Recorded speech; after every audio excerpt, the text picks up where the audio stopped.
야, 우리나라 진짜 좋은 나라다. 진짜 우리나라 좋아요. 이런 나라 없어요. 깨끗하고 뭐 시스템적으로도 그렇고요. 뭐 행정 처리하는 거 뭐 진짜 미국보다 우리가 훨씬 나아요. 걔네들 엄청 답답해요. 고속도로에 못 떨어져 있으면 며칠 지나도 안 치워. 우린 막 그냥 바로바로 치우잖아요. 그런 걸 떠나서 우리나라 좋구나. 정말로. 또 하나 느낀 건 뭐냐면 우리 교회 정말 좋은 교회구나. 진짜입니다. 제가 은혜 한인교회에 머물렀고 참 좋은 교회예요. 그런데 그 성도님들이 우리 교회 많이 부러워하세요. 또 은혜 한인교회를 제가 베이스로 삼고 여러 교회도 탐방하고 다녔거든요. 갈 때마다 제 아내하고 함께 한 얘기는 야, 우리 교회가 너무 좋다. 우리 교회 같은 데 없다. 나가봐야 됩니다. 두 가지 말씀드렸어요. 우리나라 좋은 나라, 우리 교회 좋은 교회. 제가 진짜로 드리고 싶은 말씀은 그 다음이에요. 여러분들은 정말 좋은 사람들입니다. 여러분들은 나 스스로에 대해서 어떻게 생각하세요? 내가 좋은 사람이라고 느껴지세요? 할렐루야. 내가 어떤 것 같으세요? 나는 여전히 주님 믿지만 죄도 짓고 있고 또 헌신도 별로 못했고 배움도 모자르고 이 나이 되도록 내가 남들보다 더 이루어 놓은 것도 없고 난 좀 별 볼 일 없는 것 같은데 하세요? 제가 미국에 가서 참 많은 분들을 만났거든요. 안타까운 게 하나 있었어요. 미국도 그렇고 한국도 그렇고 요즘에 왜 그렇게 마음의 병을 앓고 사시는 분이 많아요? 살아야 될 이유를 잃어버린 사람들이요. 의욕이 하나도 없어. 자존감이 완전히 바닥이에요.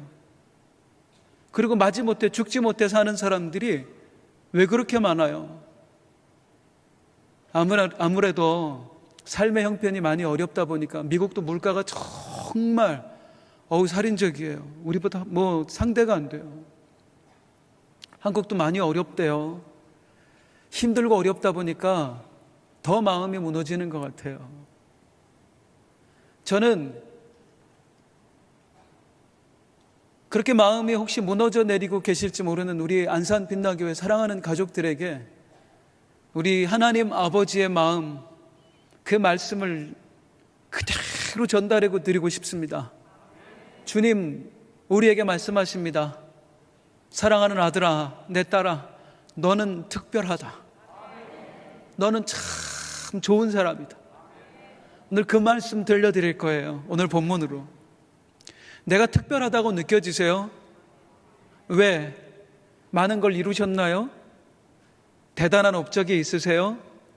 그런 거 말고 내가 특별한 이유는 하나님이 나를 특별하다고 하시니까. 말만 그렇게 하시는 게 아니에요. 진짜 특별한 사람 되게 하셨어요. 오늘 그거 확인해 볼 텐데, 먼저 나는 왜 특별한가? 하나님으로부터 내가 특별한 것들을 받았기 때문에 난 특별한 사람입니다. 세 가지로 오늘 말씀을 정리해 봤어요. 내가 하나님께 받은 특별한 것들. 먼저 1절 말씀 한번 읽어볼까요? 그 처음이 뭔지? 시작. 보라, 아버지께서 어떠한 사랑을 우리에게 베푸사 하나님의 자녀라 일컬음을 받게 하셨는가? 우리가 하나님께 받은 첫 번째 특별한 것은 특별한 사랑입니다. 하나님은 우리를 하나님의 자녀가 되게 하셨습니다. 하나님은 우리를 하나님의 자녀가 되게 하셨습니다. 성도님들, 하나님이 우리를 하나님의 자녀가 되게 하셨어요. 제가 거듭 말씀을 드렸어요. 목사로서 참 안타까운 것은 성도된 우리가 하나님 자녀 되었다는 게 얼마나 놀라운 일인지, 얼마나 대단한 일인지를 생각보다 잘 모르고 산다는 거예요. 머리로는 알아. 하나님 자녀 됐어. 그렇게 고백돼. 나는 하나님의 자녀라고. 그런데 하나님 자녀됨의 영광을 누리고 계세요? 그 기쁨이 충만하세요? 하나님 자녀됨의 뜻, 그 의미를 한번 설명드려 보려고 그래요. 어떤 신학적인 대단한 의미보다 그건 사실 우리 다 알잖아요. 감정적으로 한번 접근해 보겠습니다. 내가 하나님 자녀 됐다는 게 무슨 의미인가? 저에게는 새 아들이 있습니다. 저는 새 아이의 아빠예요. 생각하기도 싫지만 제가 이런 가정을 한번 해봤어요. 만약에 우리 아이 중에 하나가 사고가 났어. 그래서 다리를 절단해야 되는 상황이 됐어요. 평생 장애를 가지고 살아야 돼요. 그런데 의술이 너무 발달이 돼서 장애를 안 갖고 살 수도 있다는 거야. 내 다리를 대신 주면, 아버지의 다리를 대신 주면 나는 장애를 가지고 살아도 걔는 그러지 않아도 된다. 그런 방법이 있다면 전 주저하지 않고 제가 장애를 갖는 방법을 선택하겠습니다. 내 아들을 위해서. 의무가 아니에요. 내 아들에게는 내가 나보다 소중하거든요. 나보다. 그래서 기꺼이 그렇게 할 수 있을 것 같아요. 좀 더 심한 얘기 해볼까요? 만약에 저희 아들 중에 하나가 불치병에 걸렸어요. 그래서 한 3개월밖에 못 산다고 얘기를 해. 그런데 내가 그 아이를 대신해서 죽으면 내 아이가 살 수 있다. 그런 방법이 있다면 전 그렇게 할 것 같아요. 아내를 위해서는 좀 고민해 봐야 될 것 같아요. 근데 자식을 위해서는 할 수 있을 것 같아요. 왜냐하면 내 자식이니까요. 나에게 내 자식은 나보다 소중하니까요. 우리 하나님 아버지에게 내가 자녀됐다는 게 바로 그런 의미라고요. 하나님께 내가 하나님 자신보다 소중한 존재가 되었다는 거예요. 다시 말씀드려요. 내가 하나님 자녀 됐다는 것은 하나님께 우리가 하나님 자신보다도 더 소중한 존재가 되었다는 거예요. 정말입니다. 진짜로 내가 하나님보다 소중하기 때문에 하나님이 나를 살리시려고 당신의 목숨을 내어주셨던 거예요. 이 사랑을 깨달으면 우리가 절망할 이유가 없는 겁니다. 그런데 그걸 몰라요. 그러니까 때로 하나님이 두려워요. 하나님이 멀게 느껴지는 거예요. 아버지인데도. 왜? 우리가 하나님 뜻대로 못 살잖아요. 아무리 노력해도 우리에게 여전히 남은 죄가 있잖아요. 우리가 얼마나 헌신해봐야 얼마나 대단한 헌신을 하나님께 드리겠어요. 그러니까 늘 부끄러워. 하나님이 나를 책망하실 것만 같아요. 그건 우리 착각이라고요. 그건 인간의 한계예요. 왜? 우리는 내가 모자른 행동을 하면, 잘못된 행동을 하면 부모로부터 책망받은 적이 있거든요. 그러니까 하나님도 그럴 줄 아는 거예요. 우리는 내 자식이 우리보다 뭐 잘못한 게 있으면 그 아이를 때로 미워하는 마음도 가지거든요. 그러니까 하나님도 그럴 것 같은 거예요. 그런데 아니에요. 이 말씀 속에서 보여지는 우리 참 아버지 하나님은 어떤 하나님이냐면 나를 당신 자신보다도 더 사랑해 주신 하나님. 그래서 내가 허물이 보이고 나에게 죄가 보이고 약함이 보일 때 너 왜 그 모양이냐 이놈아, 이거밖에 못 사냐 하는 하나님이 아니라 내가 힘들고 지쳐 낭망하여 쓰러져 있을 때 나에게 찾아오셔서 내 손을 잡아주시며 너는 내 아들이라 오늘날 내가 너를 낳도다, 이렇게 말씀해 주시는 하나님. 나는 하나님께 하나님 자신보다 소중한 존재입니다. 이걸 깨달으면 절망할 이유가 없어요. 낙담할 이유가 없어요. 다른 사람을 부러워할 이유도 없어요. 우리가 하나님께 왜 특별하냐고요? 하나님께 받은 특별한 것이 있기 때문입니다. 첫 번째는 하나님 사랑이었습니다. 두 번째 내가 특별한 이유, 하나님께 받은 특별한 것, 5절을 한번 읽어보겠습니다. 5절 시작.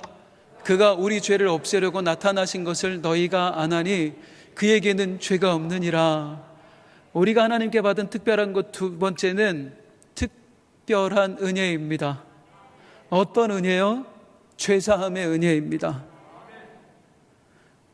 우리는 모두가 죄인입니다. 부인할 수 없는 죄인입니다. 그런데 하나님께서 우리의 죄를 용서해 주셨어요. 십자가의 은혜로 말미암아 나의 과거의 죄도 씻음받았습니다. 나의 현재의 죄도 씻음받았습니다. 나의 미래의 죄도 씻음받았습니다. 십자가의 은혜로 말미암아 우리 모든 죄는 다 사해졌습니다. 그래서 십자가의 은혜를 진짜 경험한 사람은요, 십자가를 통과한 사람은 어떻게 사느냐면 인생의 궤도를 수정합니다. 내 인생의 라이프 스타일 자체가 완전히 바꿔버린다고. 이전처럼 살지 않아요. 새로운 삶을 살아요. 누가 그렇게 살았죠? 바울 사도가 그렇게 살았습니다. 어느 날 바울 사도에게 주님이 찾아오셨어요. 그가 주님의 십자가를 만났습니다. 십자가를 통과했습니다. 그 순간 바울에게 영적인 눈이 떠지는데요, 내 삶의 모든 것의 실체가 보이는 거예요. 바울은 대단한 학벌을 가진 사람이었어요. 얼마나 많은 공부를 했겠어요, 그 학벌을 가지려고요. 대단한 위치에 있었던 사람이에요. 정말 큰 명성을 가졌던 사람이에요. 바울은 늘 그걸 자랑했었는데 어느 날 십자가를 통과하고 보니까 내가 자랑했던 것, 내가 쌓아왔던 것들의 실체가 보입니다. 그것들이 다 배설물로 보이는 거예요. 그냥 그대로 표현해 볼게요. 더럽지만 똥이에요. 내가 그렇게 노력을 하고 땀 흘리고 애써서 똥을 쌓아왔구나. 똥을 쌓아왔구나. 그 즉시로 바울은 어떻게 합니까? 인생의 궤도를 수정합니다. 더 이상 땅을 위해 사는 자가 아니라 하늘을 위해 사는 자가 됩니다. 이제 더 이상 나를 위해 사는 자가 되지 않고 하나님을 위해 사는 자가 됩니다. 그리고 그 하늘에 본향이 있음을 깨닫고 이 땅에서 철저하게 나그네로 살아요. 나그네 인생으로. 이게 진짜 십자가를 통과한 사람의 모습이에요. 나그네로 산다는 게 뭘까요? 제가 이번에 살짝 맛을 봤어요. 한 4개월 넘게 미국에 있으면서 사실 거기서 많은 걸 제공을 해주십니다. 분에 넘치게 잘 섬겨주세요. 하지만 필요한 것들이 있잖아요. 부족한 것들이. 그게 있으면 제 아내와 함께 이제 마트에 가는 거예요. 그걸 사기 위해서. 어떻게 하냐면 쭉 둘러보다가 그냥 와요. 못 사고. 물가 비싸거든요. 그리고 그 다음에 또 가요. 필요해서 아무래도 있어야 될 거 가서 또 둘러보다가 못 사고 그냥 와요. 왜? 너무 비싸서 그거 정도 살 돈은 있어요. 왜냐하면 어차피 한 2-5달밖에 못 쓰니까. 이거 있어봐야 그냥 이거 없이 불편하게 살다가 가자. 내가 이거 가지고 갈 수 있으면 사지만 그렇지 않으면 굳이 내가 여기에 목숨 걸 필요가 뭐가 있나, 목매일 필요가 뭐가 있나. 나그네의 인생이 그겁니다. 이 땅에서 우리가 쌓은 거 다 두고 가는 걸 깨닫는 거예요. 그리고 거기에 목매이는 거 아니에요. 진짜 천국에 가져갈 것을 위해 사는 인생, 그게 바로 나그네 인생이에요. 바울이 그런 삶을 살았다고요. 십자가를 통과하는 순간 나는 이 땅에서 나그네다, 내 본향은 하늘이다, 하늘을 위해서 사는 자가 된 거예요. 저는 이번에 미국에 가서 그렇게 바울처럼 살아가는 분들 많이 만났어요. 제가 머물렀던 숙소가 은퇴 선교관입니다. 아무나 머물지 못해요. 저희에게 특별히 배려해 주셨어요. 너무나 감사한 일이에요. 그곳에서 저는 많은 선교사님을 만났습니다. 은퇴하신 선교사님들, 또 저기 시베리아에서, 저기 또 아마존에서 사역하시는 선교사님들 많이 만나서 교제했어요. 그분들의 이야기를 들을 때마다 저희 방에 와서 아내랑 얼마나 울었나 몰라요. 이런 이야기를 듣게 하신 하나님께 얼마나 감사한가. 그리고 또 하나, 왜 우리는 저들처럼 못 사는가. 1세대 선교사님들의 이야기를 들어보니까 처음 이민 1세대, 1.5세대들은 정말 힘들었더라고요. 사실 그분들 한국에서 대단한 지위를 가졌던 분들입니다. 예전에는 아무나 이민시켜주지 않았잖아요. 그런데 처음 미국 갈 때 그때 딱 $100밖에 못 가져갔대요. 그 이상 외환 반출이 안 됐대요. 현찰이 $100밖에 없는 거예요. 10만 원. $100 가지고 미국 가서 산다고 생각을 해보세요. 얼마나 피눈물을 흘렸을지. 일주일 지나면 $100 딱 떨어져요. 그러니까 정말 고생하면서 밑바닥에서부터 산 거예요.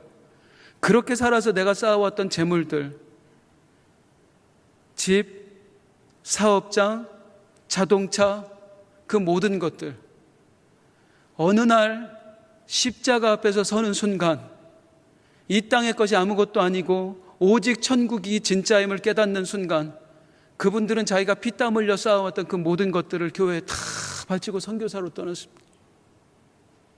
선교사로 떠났어요. 바울처럼 살았어요. 그런 분들을 만나고 온 게 너무너무 감사한 거예요. 그러면 문제는 우리도 십자가를 알잖아요. 우리도 십자가의 은혜를 입었습니다. 할렐루야. 십자가의 의미를 모르시는 분 계신가요? 우리 다 십자가 통과한 사람들이에요. 그런데 왜 그들은 십자가 앞에서 인생의 궤도를 수정했는데 왜 나는 여전히 십자가 앞에서 주저하고 있는가? 예전의 삶을 버리지 못하고 있는가? 왜 아직도 이 땅에 머물러 살고 있는가? 그 해답을 바울 사도가 주고 있습니다.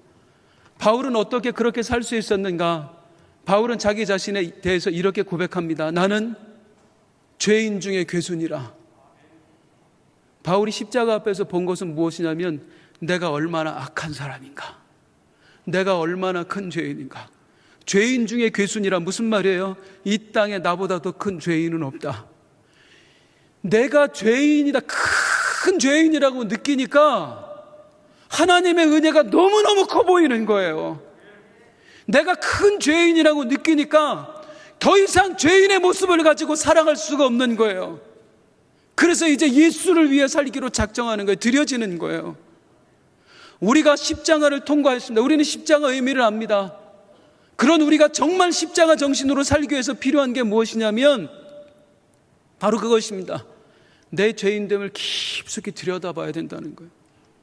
내가 얼마나 잘못 살고 있는지를 깨달아야 알아야 된다는 거예요. 그래야 우리가 인생의 궤도를 수정할 수가 있어요. 근데 문제가 있습니다. 아무리 나를 들여다보고 싶어도 내가 죄인이라는 사실을 깨닫고 싶어도 내 힘으로 안 된다는 거예요. 내 힘으로 안 되지만 내 힘으로 안 되는 것 우리 주님이 하시는 줄로 믿습니다. 성령께서 하십니다. 성령이 나로 하여금 내가 얼마나 죄인인지 은혜 입은 자인지를 알게 하세요. 무엇으로? 이 말씀으로. 이 강단에서 말씀으로 나를 찌르는 거예요. 그래서 내가 미처 알지 못했던 죄들을 드러나게 하시며 회개케 하시는 거예요. 무릎 꿇게 하시는 거예요. 그리고 또 하나 성령께서 자주 사용하시는 방법이 있습니다. 우리를 인생의 광야로 몰아내는 것입니다. 인생의 깊은 수렁에 우리를 퐁당 빠뜨리는 거예요. 그리고 그 속에서 나로 하여금 내 죄인됨의 실체를 발견하게 하세요. 예를 하나씩 들어볼게요. 어느 날 나에게 병이 찾아왔어요. 암이 있대요. 의사가 손을 못 쓰겠대요. 그럼 우리가 어떻게 해요? 믿는 사람이니까 기도하잖아요. 주님 역사하여 주옵소서, 치료하여 주옵소서. 기적이 일어날 줄로 믿습니다. 그런데 어찌 때는 하나님이 응답 주시기도 하지만 어쩐 때는 응답이 없어요. 몸이 점점 쇠약해져 가요. 그때 나도 모르게 드러나는 나의 실체. 하나님 정말로 살아계신 거 맞습니까? 하나님 왜 내 기도 안 들어주시는데요? 왜 내 헌금만 받아먹고 그냥 입 닦으시는 거예요? 제가 그런 마음 먹고 있은 적이 있어서 말씀드립니다. 왜요? 예수 믿은 결과가 이거예요? 그렇게 원망 불평하다가 내 실체를 순간 깨닫는 거예요. 아, 내가 진짜로 천국을 안 믿고 있었구나. 진짜 천국이 있다고 믿는 사람이었다면 질병 앞에서 그럴 이유가 없잖아요. 냉정히 말해서. 또 다른 예를 들어볼까요? 사업장에 어려움이 찾아왔어요. 부도의 위기 처했어요. 우리 무릎 꿇고 외칩니다. 하나님 제발 이 문제를 해결하여 주옵소서. 해결하여 주실 줄로 믿습니다. 더 기도하고 더 헌신하고 더 매달리고. 근데 그냥 부도가 나버려. 그럼 어떻게 하지요? 또 원망하죠. 불평하죠. 하나님 왜 저 사람의 기도는 들어주시고 나는 안 들어주시는데요? 그리고 교회 안 나와. 시험에 들어서. 그러다가 어느 날 나도 모르게 들여다본 내 실체. 아, 나는 하나님보다 돈을 더 사랑했던 사람이구나. 드디어 나를 보는 거예요. 그 인생의 수렁에서, 광야에서 인간관계에 실망하고 누군가에게 상처받았을 때 그를 향해 욕하고 손가락질하고 조롱하고 저주하다가 어느 날 내 실체를 보는 거예요. 내가 얼마나 교만한 사람인지, 얼마나 악한 사람인지. 그래서 여러분, 우리가 하나님이 보내신 광야에서 뒹굴고 넘어지고 구르다가 내 죄인됨의 실체를 발견하고 나도 모르게 주님 앞에 드려지는 고백. 웬 말인가 날 위하여 주 돌아가셨나. 이 벌레 같은 날 위해 주님, 내가 벌레만도 못합니다. 내가 죄인 중에 괴수입니다. 우리가 이렇게 바닥에 내려가잖아요. 그때 은혜가 보여지더라고요. 이런 날 위에 십자가를 지신 은혜가 얼마나 감사한가. 이런 날 위에 그동안 수많은 응답을 주셨던 게 얼마나 감사한가. 망해도 진작 망했어야 될 나 그동안 붙들어 주시니 얼마나 감사한가. 감사할 것밖에 없어요. 그 은혜가 감사해서 주를 위해 살 수밖에 없어요. 사랑하는 여러분, 여러분 모두를 주님의 이름으로 축원드립니다. 내가 얼마나 하나님께 은혜 받은 자인지를, 내가 하나님으로부터 받은 죄의 용서가 얼마나 큰 은혜인지를 절실히 깨달으며 살아갈 수 있는 여러분 모두가 되시길 주님의 이름으로 축원드립니다. 내가 특별한 사람인 이유, 하나님께 받은 특별한 것 세 번째는 우리 3절 함께 읽어보겠습니다. 3절 같이 시작.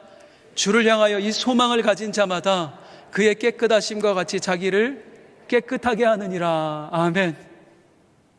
하나님께 우리가 받은 특별한 것 세 번째는 특별한 소망입니다.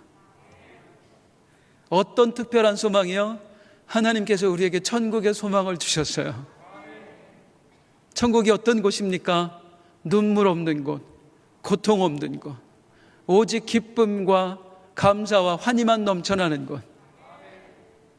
믿으세요? 우리는 장차 그 천국에서 영원히 살게 될 것입니다. 아니, 영원히 살게 될 것입니다. 그런데 분명히 천국은 있습니다. 우리는 천국에 가게 될 것입니다. 그런데 하나님께서 우리에게 주시고자 하는 구원이 과연 그 천국 그 정도의 차원일까요? 눈물 없는 곳, 고통 없는 곳, 기쁨만 가득한 곳, 그 정도의 차원의 구원을 주시려고 예수님께서 당신의 목숨을 내어주셨을까요? 우리가 받은 구원이 얼마나 놀라운 건지 아세요? 기절할 정도로 놀라운 거야. 구원을 설명드려 볼게요. 눈물 없는 곳, 고통 없는 곳, 정말 유토피아적인 삶을 살 수 있는 곳, 천국을 그렇게 이해하면 이 땅에서도 사실은 이미 그렇게 살고 있는 사람 많이 있습니다. 미국에 갔더니 왜 이렇게 부자들이 많아요? 우리는 산 위에 가난한 사람들 살잖아요. 미국은 반대예요. 산 위에 부자들이 살아요. 어마어마한 저택을 짓고 정말 부자들이에요. 그 사람들이 눈물이 있겠어요? 고통이 있겠어요? 자기 하고 싶은 거 다 하고 누리면서 살아갑니다. 그런 사람에게 우리가 가서 천국은 눈물도 없고 고통도 없고 기쁨이 가득합니다.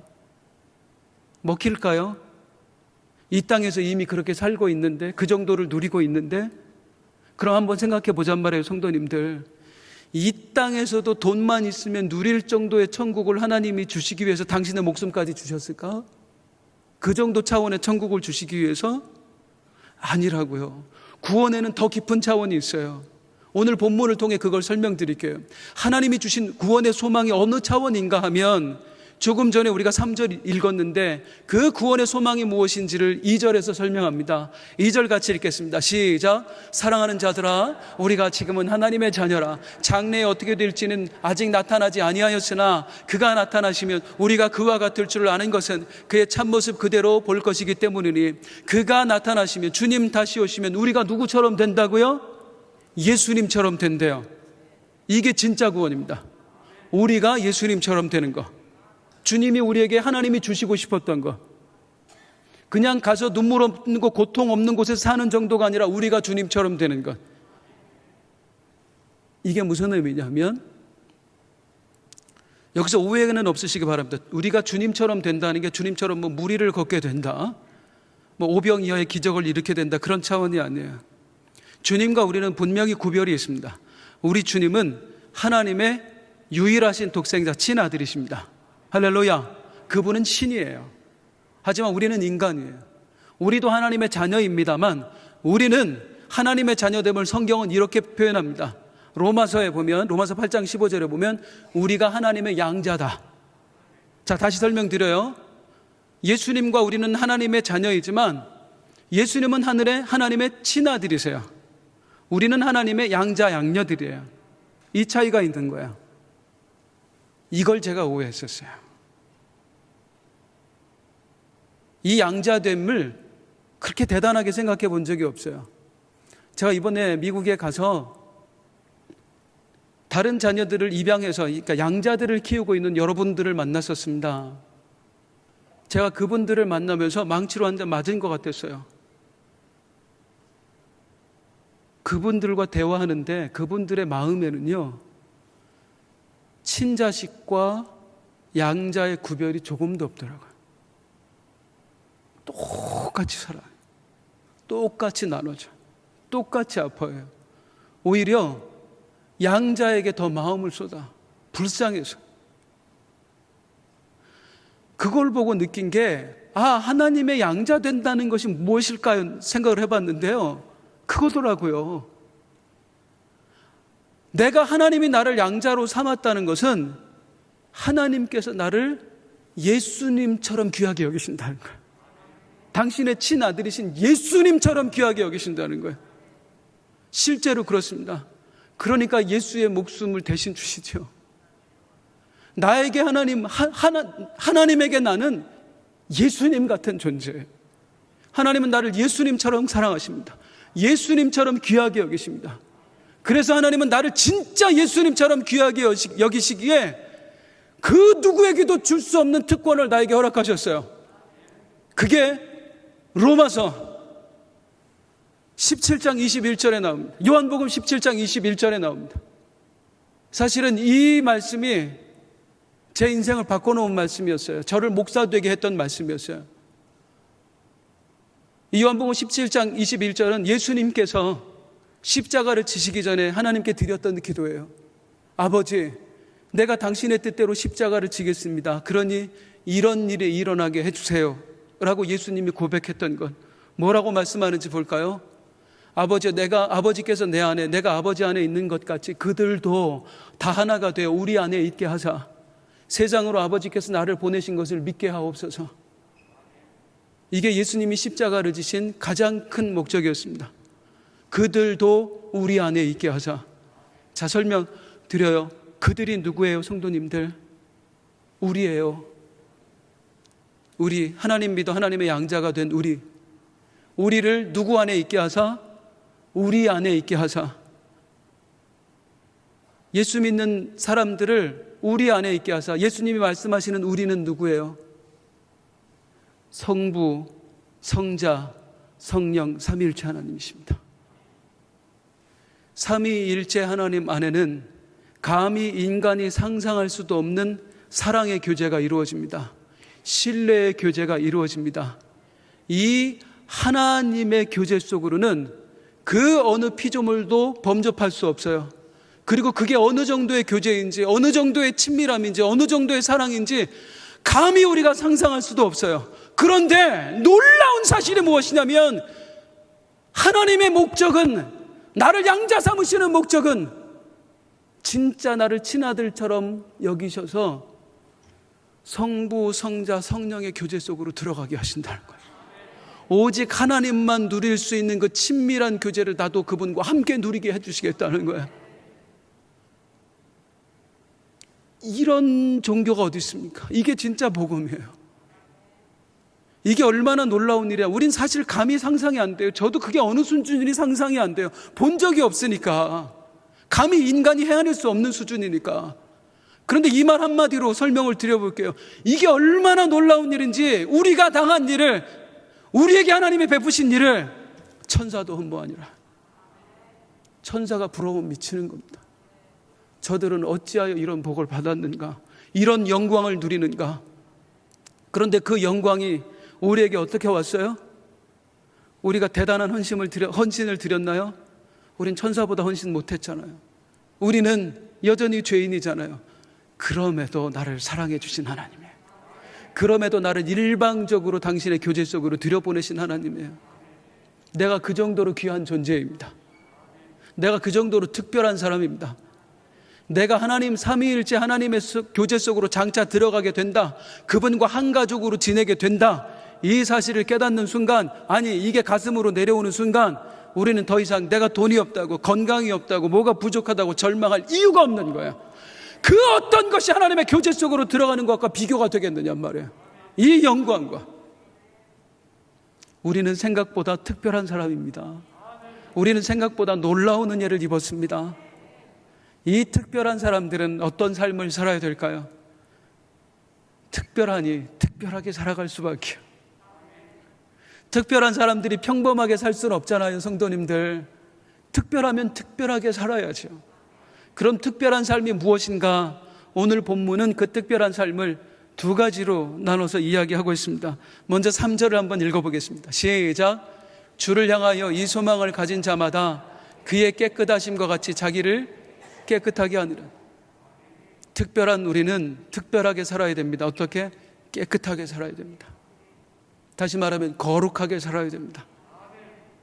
옛날처럼 내가 예수님을 영접하기 이전처럼 다시 죄의 욕망에 우리가 뒹굴며 살 이유가 없어요. 그 시궁창에 다시 들어가서는 절대로 안 되는 거예요. 우리는 거룩한 자답게, 하나님의 자녀답게 살아나야 돼요. 하나님이 우리를 어떻게 대우해 주신다고? 예수님처럼 귀하게 대우해 주신다고요. 그럼 우리는 어떻게 살아야 돼요? 예수님처럼 살아야 맞는 것입니다. 물론 부족합니다. 우리는 여전히 죄인입니다. 약함이 있습니다. 그럼에도 불구하고 우리는 노력해야 돼요. 죄와 싸우되 피 흘리기까지 싸우면서 진짜 하나님 자녀답게 살기 위하여 몸부림쳐야 될 줄로 믿습니다. 근래 한국 기독교, 저를 포함해서 많은 우리 그리스도인들, 우리들이 이 거룩하게 살아야 된다는 것을 망각한 것 같아요. 망각한 것 같아요. 더 거룩했으면 좋겠어요. 저부터 한번 몸부림 쳐볼게요. 우리 한번 거룩하게 살아봐요. 예수님처럼. 넘어져도 또 일어나서 해보는 거죠. 뭐. 특별한 사람들의 특별한 삶 두 번째는 이것입니다. 바로 그 요한일서 우리가 3장 1절부터 읽었는데 바로 앞장 마지막 2장 29절은 이런 구절이 있습니다. 시작. 너희가 그가 의로우신 줄 알면 그 의를 행하는 자마다 그에게서 난 줄을 알리라. 특별한 우리가 특별하게 사는 방식은 뭐냐면 내 삶을 통해서 내가 하나님께 난 자인 줄을 보여라. 내 삶을 통해 하나님이 보여지게 해라. 아, 저 사람을 보니까 하나님이 살아있구나. 아, 진짜 제대로 된 사람은 저렇게 사는 거구나. 나를 통해 하나님이 보여지게 해라. 우린 하나님의 양자들이잖아요. 친아들과 맘먹는 양자들이잖아요. 자식에겐 부모의 DNA가 옮겨갑니다. 그래서 자식은 부모를 닮아요. 제가 차를 타고 가다가 라디오를 들었어요. 교육 전문가가 이런 얘기를 하더라고요. 부모와 자식은 정말 많이 닮는데요. 평균적으로 95% 닮는데요. 놀랍지 않아요? 그러니까 진행자가 와, 그러냐고. 뭐 생김새도 그렇고 성품도 그렇고 삶에 살아가는 방식도 95%가 닮는데요. 그러니까 진행자가 그럼 나머지 5%는 뭐냐고, 나머지 5%는 다 완전히 다른 거냐 그랬더니 그 전문가가 이렇게 얘기했어요. 나머지 5%는 부모와 자식의 나이 차이입니다. 나이 차이. 자식이 부모 나이 되면 5%가 채워진대요. 똑같이 산대요. 부모의 DNA가 있어서 그래요. 우리의 부모가 하나님이시잖아요. 하나님이 나에게 하나님 당신의 DNA를 심으셨어요. 하나님의 형상. 그 하나님의 형상이 죄로 말미암아 파괴되었었거든요. 그런데 십자가의 은혜가, 성령의 능력이 그 하나님의 형상을 다시 나에게 회복시켜 준 거예요. 그래서 우리가 예수 믿는 순간 이전에 나와 전혀 다른 현상이 생긴 거야. 뭐야? 예전에는 누가 나를 미워하면 같이 미워해도 전혀 문제가 없어서, 근데 이제는 같이 미워하면 계속 마음이 불편해. 하나님의 형상을 가져서 그래요. 예전에는 욕심 부리고 이 땅에 뭔가를 채우기 위해서 살아도 전혀 문제가 없었어. 그런데 어느 날 내가 십자가를 통과한 순간 그렇게 살면 안 될 것 같아. 달라진 거예요. 하나님의 DNA 때문에 그래요. 여러분 어떠세요?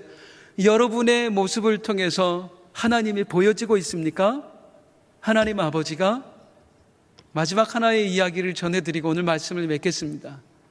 제가 이번에 미국에 가서 만난 여러분들 중에 특별히 기억나는 분이 있어요. 그분은 강원도 삼척인가에서 태어났어요. 어려서 그의 아버지는 굉장히 폭력적인 범죄자 아버지였어요. 그 남편의 폭력을 견디다 못해서 엄마는 도망을 가버렸습니다. 그리고 이 아버지는 큰 죄를 짓고 감옥에 들어가게 되었어요. 졸지에 두 형제 6살짜리, 4살짜리만 남았어요. 제가 만났던 장로님이 6살 형이에요. 6살짜리 형. 이 둘은 오갈 데가 없어졌고 급기야는 다리 밑에 가서 살았습니다. 6살짜리, 4살짜리가 국어를 하면서 살았어요. 거지가 된 거죠. 얼마나 힘들었겠어요. 그 나이에. 그렇게 살아가고 있는데 하루는 한 할머니가 오더니 4살짜리 동생을 데리고 어디로 막 가더래요. 막 쫓아가서 지금 뭐 하시는 거냐고, 내 동생 왜 데리고 갔냐고. 그랬더니 그 할머니가 너무 불쌍해서 얘 좋은 데로 보내주려고 그래. 입양시키려고 데려가는 거예요. 그때 이 장로님이 안 돼요, 내 동생 못 데려가요. 그래야 되는데 그게 아니라 너무 힘들잖아요. 배고프고. 그러니까 나는 왜 안 데려가요? 그랬대요. 나는 왜 안 데려가요? 그러니까 이해하고 들으세요, 성도님들.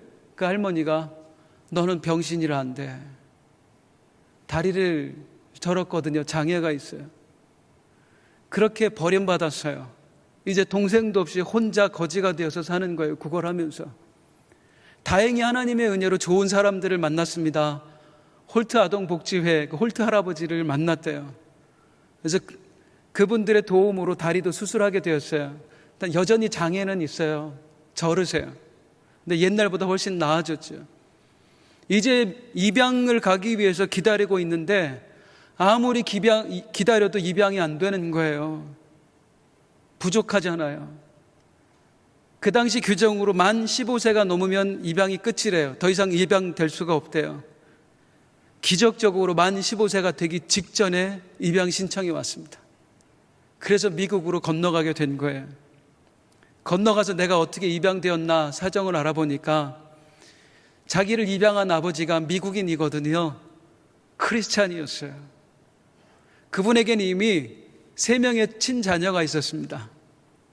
그리고 한 명의 아이를, 동양인 아이를 또 하나 입양해서 키우고 있었어요. 자녀가 4명이었어요. 크리스마스가 다가오는데 하나님 앞에 기도하던 중에 이런 마음이 들었대요. 이번 크리스마스 때는 우리 하나님께 어떤 선물을 드릴까? 어떤 선물을 드릴까? 그러다가 그래, 정말 불쌍한 아이 하나 데려다가 또 키워보자. 사랑으로 키워보자.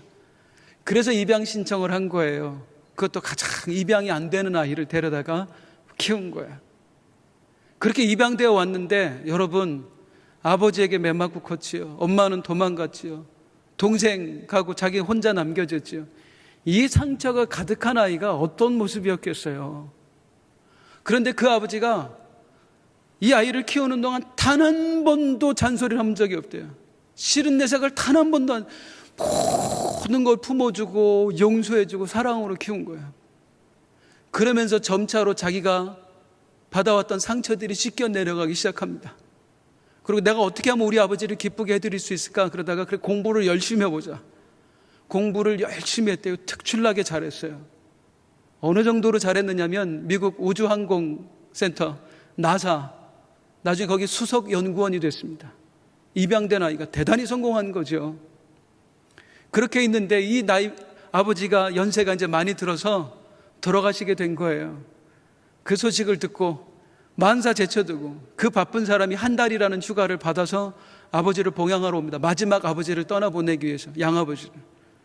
휠체어도 밀어드리고 아버지의 모든 수발을 다 드는 가운데 이제 아버지와 속 깊은 대화를 나누기 시작한 거죠. 아버지가 떠나기 얼마 직전에 그 양아들에게 이런 말을 했대요. 아들아, 내가 이 세상에서 정말 잘한 거 3가지가 있다. 그게 뭔지 아니?